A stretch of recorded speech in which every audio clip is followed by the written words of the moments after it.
According to Oz Harvest, 35% of the average Australian household bin is made up of food waste. This leads to around 5 million tonnes of food waste ending up in landfill every year. We purchase food that we don't necessarily eat and consume, and then we throw it away. But when we throw it away, it lands into landfill. It doesn't go into a compost or where it's used as a resource. The Darebin Waste Trial involved around 1,000 Kingsbury residents and ran for 6 months.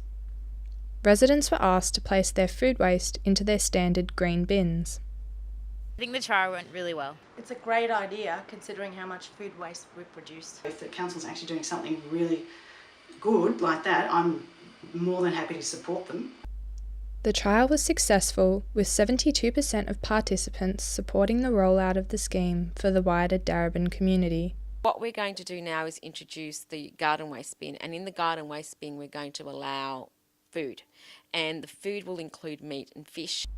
Once collected, the waste will go to a processing plant, which will turn the waste into compost. The compost will be given to Australian farmers as well as being available for purchase.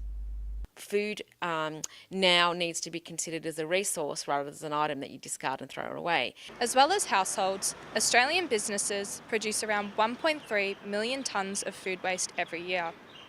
The Darebin scheme aims to include small businesses as well as anyone willing to participate.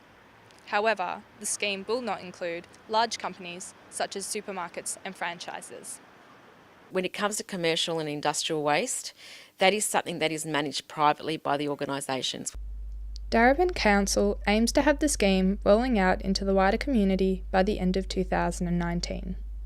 Claudia Skubel in Darebin for Newsline.